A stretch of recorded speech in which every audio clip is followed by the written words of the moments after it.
اب لیلۃ القدر کے اعمال کیا ہیں؟ اگر اللہ سبحانہ و تعالی کسی کو لیلۃ القدر نصیب فرمائے تو لیلۃ القدر کی رات کو انسان کو کیا اعمال کرنے چاہیے کہ ممکن ہے کہ وہی طاق رات لیلۃ القدر ہو؟ انسان کو کس حالت میں ہونا چاہیے؟ تو یاد رکھیں کہ 3 حالتیں جن کا ذکر قرآن و حدیث سے ملتا ہے، وہ بڑی ہی پیاری حالت ہے۔ پہلی حالت ہے ذکر اذکار کی حالت، دعا کی حالت۔ اس کے بارے میں حضرت سیدتنا عائشہ صدیقہ رضی اللہ تعالی عنہا سے مروی ہے، کہتی ہیں کہ قلت یا رسول اللہ صلی اللہ علیہ وسلم، کہتی ہیں میں نے عرض کیا کہ اے اللہ کے رسول صلی اللہ تعالی علیہ وآلہ وسلم، ارأیت ان علمت ای لیلۃ القدر، میں نے کہا کہ اللہ کے رسول اگر مجھے پتہ چل جائے کہ کون سی رات لیلۃ القدر ہے، تو مجھے وہ رات مل جائے، نصیب ہو جائے، تو میں اس میں کون سا عمل کروں، میں کیا پڑھوں اس میں؟ تو فرمایا اللہم انک عفو تحب العفو فاعف عنی، رواہ احمد وابن ماجہ والترمذی۔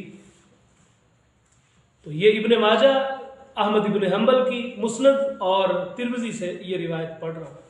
تو نبی علیہ السلام نے فرمایا عائشہ تم یہ دعا کرو کہ اللہم انک عفو، اے اللہ تو معاف کرنے والا ہے، بہت بڑا معاف کرنے والا ہے، تحب العفو اور تو معاف کرنے کو پسند بھی کرتا ہے، فاعف عنی پس تو مجھے معاف فرما دے۔ فرمایا یہ دعا کرو، یہ اس کی دعا ہے۔ اور پھر ایک تو اس میں ذکر اذکار کرنے چاہیے، دعا کرنی چاہیے، اور دوسرا صحیح بخاری میں ہے کہ من قام لیلۃ القدر ایمانا و احتسابا غفر له ما تقدم من ذنبہ، کہ جو لیلۃ القدر کی رات کو قیام کرے۔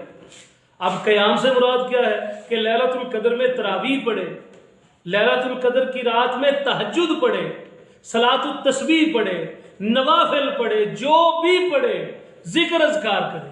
اس رات کے کوئی خاص نوافل تو نہیں، فرمایا قیام ضرور کرے، بخاری اور مسلم میں فرمایا جو قیام کرے، من قام لیلۃ القدر غفر له ما تقدم من ذنبہ، تو اللہ اس کے پہلے سارے پچھلے گناہ معاف فرما دیتے۔ ایک ذکر کرے، ذکر میں دعا کرے، دعا میں مسنون دعا کرے تو سب سے اچھا ہے، ورنہ جو مرضی دعا کرے، بلکہ سب سے اچھی دعا جس طرح میرے آقا علیہ الصلوۃ والسلام کی تعلیمات میں سے بھی ہے اور قرآن میں سے بھی ہے کہ اگر کسی کو ایک جامع دعا کرنی ہے تو وہ یہ دعا کر لے ربنا آتنا فی الدنیا حسنۃ وفی الآخرۃ حسنۃ وقنا عذاب النار، کہ اللہ مجھے دنیا بھی اچھی کر دے اور میرے لیے آخرت بھی اچھی کر دے۔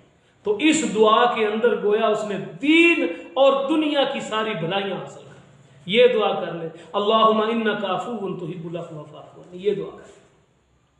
پھر اس رات کا قیام کرے، نفل پڑھے، تراویح پڑھے، تہجد پڑھے، اور پھر ساتھ تیسری عبادت اس کی کہ قرآن پاک کی تلاوت کرے، قرآن پاک کی تلاوت کرے اس رات کو۔ تو یہ اگر اعمال کرے گا تو انشاءاللہ اگر وہ رات لیلۃ القدر ہوگی تو اللہ سبحانہ و تعالیٰ اس کے صدقے اس کے تمام گناہوں کو معاف فرمائے۔ اللہ سبحانہ و تعالیٰ سے دعا ہے کہ اللہ ہمیں ان نیک اعمال کی توفیق عطا فرمائے۔